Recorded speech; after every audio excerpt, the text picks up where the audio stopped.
Hi everyone, welcome back. I'm coming at you makeup free to talk about something a little bit different today, which is my fitness and exercise routine and how I lost about 50 pounds several years ago. So this video is going up on a Friday as part of my Fitness Friday segment on the blog, so it's an extra video this week. And I'm just gonna dig into a little bit of background on sort of like my fitness and exercise routine throughout my life, how I gained weight, and how I've managed to keep it off now. So when I was younger, I wasn't a huge kid, but I was definitely larger than normal. I was heavier than my friends, and some of that is due to the fact that I played a lot of sports growing up. I played soccer from the age of 8 onwards, haven't stopped. And I was doing a little bit of gymnastics. I was doing probably swimming at that time, and I was starting to get into figure skating. So I definitely had more muscle content on me when I was younger, which made me a little bit bigger, but I also always had a healthy appetite. So I definitely had a little bit more fat content on me as well. So I was always not quite the same as my friends who always appeared very slim and sleek. And I was always just a little bit aware of it. I never felt enormous, but I never felt how they looked, or at least how they looked to me.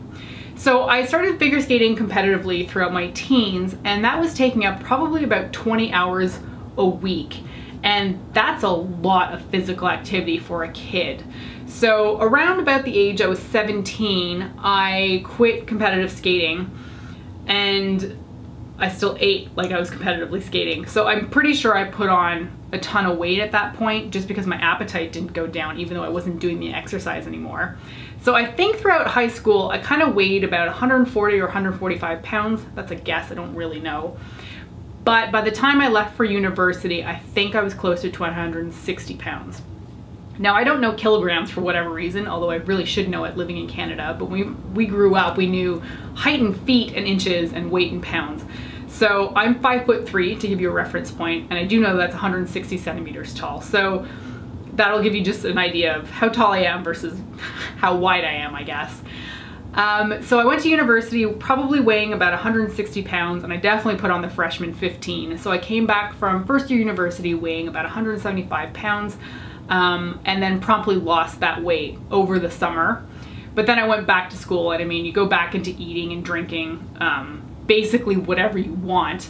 So thankfully at that point, I was getting into competitive soccer here in Toronto. So I was able to, you know, at least exercise enough that I was kind of compensating for the fact that I was just eating whatever I wanted. And also I got a job out in the beaches, so I was rollerblading to that job, which was like 10 kilometers each way. So I was able to exercise enough to compensate for the fact that I was intaking a lot of like any kind of food, really. It was in my mid-20s though where I discovered World of Warcraft because of an ex, and it was just downhill from there. I am not kidding when I say that I played that game every waking hour except when I was at the office. It's not a joke. I would wake up at 8 a.m. Saturday morning and play it straight through until 2 a.m. the next day. And the cycle would repeat. The only time I ever didn't play the game was for meals, and sometimes I'd eat them in front of the computer, and to go to soccer once a week.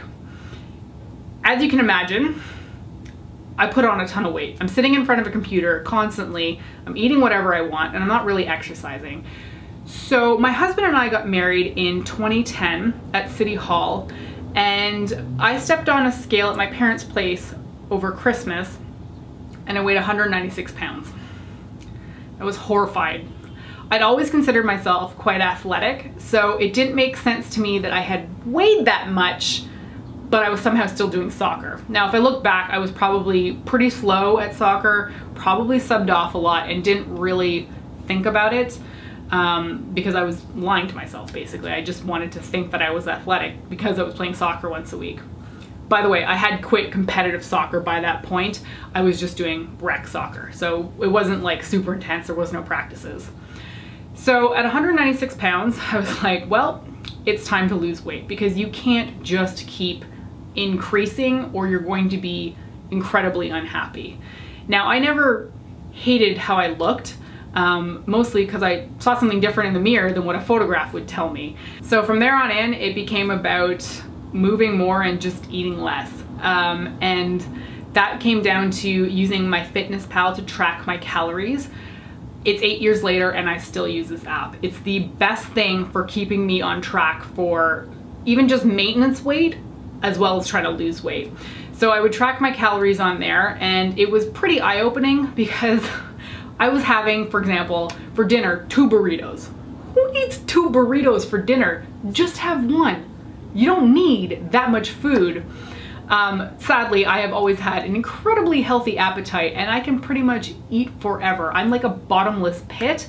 So I really have to use MyFitnessPal to keep me in check, and that became absolutely vital when I was trying to lose weight. The other reason I wanted to lose weight was that we had gotten married at City Hall that year, but we were having like a full wedding with the white wedding dress the next year, and I didn't want to look unhappy or uncomfortable in my wedding dress. I wanted to look slim and beautiful. So I was like, okay, well, I have to lose the weight. So I was tracking calories on MyFitnessPal, and we decided to take up running because I had to do more cardio than that once a week soccer.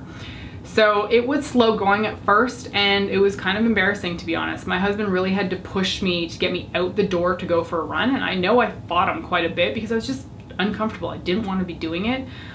We did do a lot of runs after sundown just because I didn't want people looking at me, and we started off really slowly. We're talking like we did 500 meters the first time we went, but then it just gets easier every time, and then we rolled up to like a kilometer, then a kilometer and a half, then 2K, and eventually it just starts to feel a little bit more natural, especially as the weight comes off, because you can't, if you haven't been doing very much exercise, not lose weight if you suddenly add in exercise and calorie counting.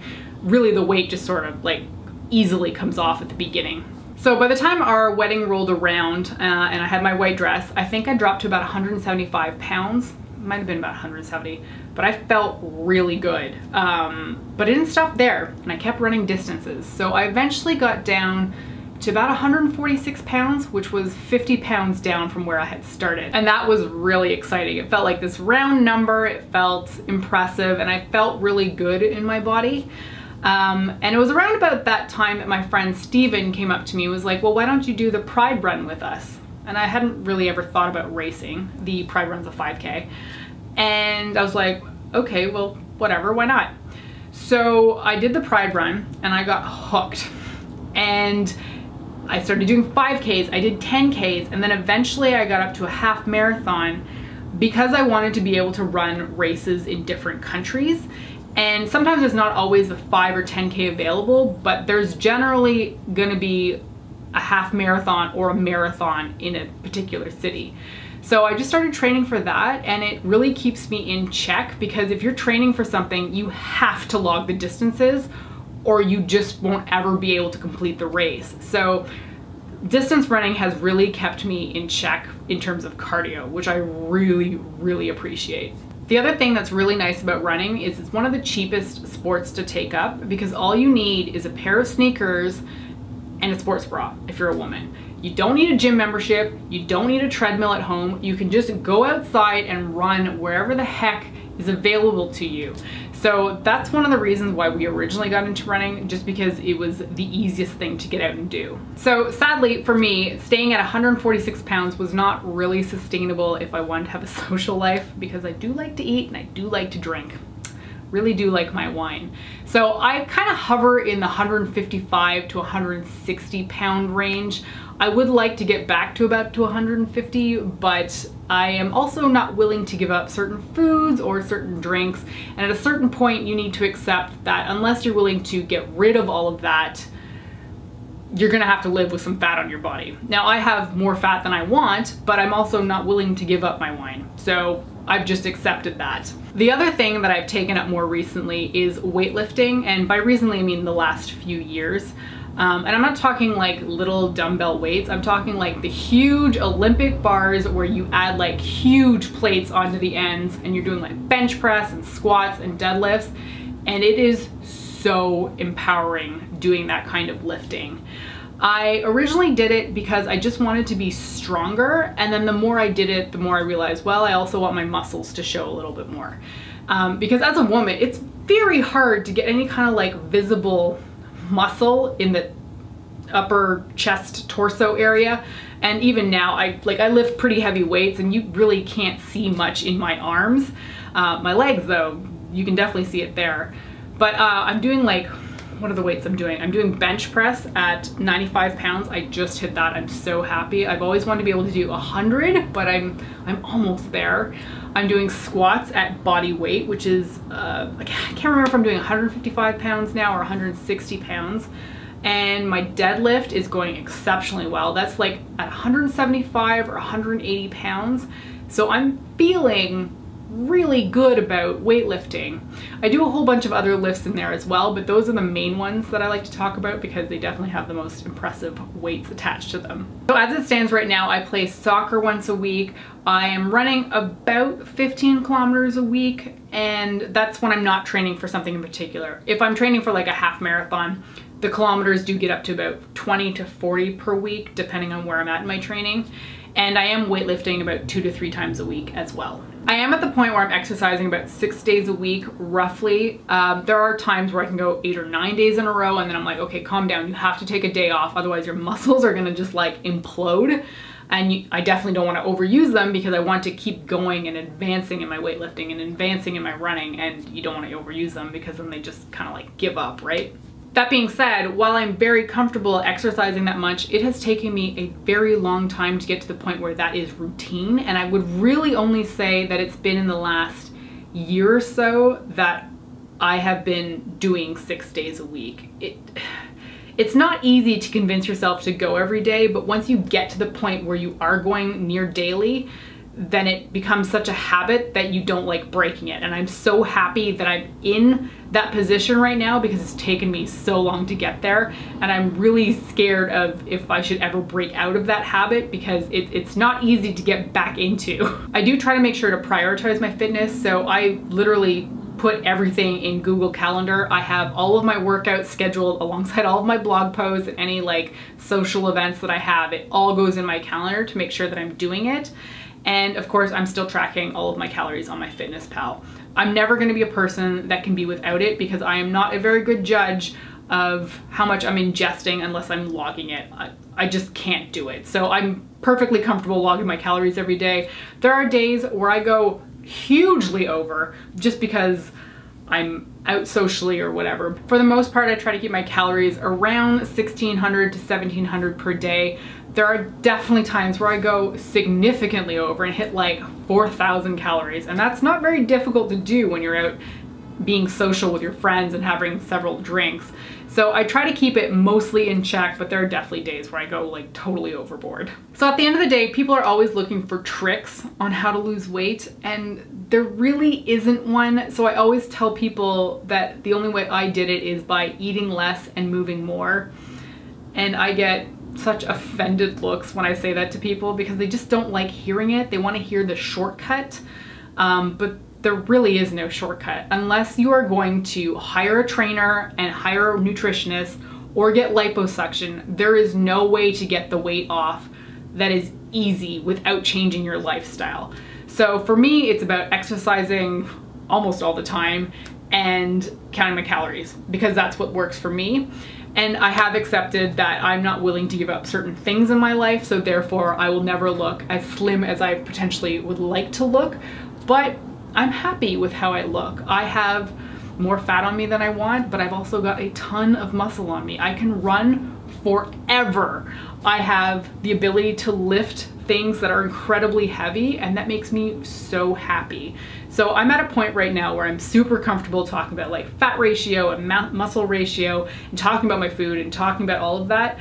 But there was a time where it was not okay and I just didn't want to talk about it. And that was definitely when I was heavier and more uncomfortable with how I looked. But if you have questions about me or about my routine or about anything, please go ahead and ask them. I'm not uncomfortable discussing my body with other people because I think sometimes it's helpful for other people to get an idea of where somebody is. Because I also think it's difficult when people don't discuss how much they weigh because then we don't get this idea of what a normal person looks like. Like I weigh roughly 155 pounds, but I always thought like the normal weight for a woman was like 105 pounds. So I think it's helpful when we talk about these things And if you want to ask me any questions about myself, please feel free.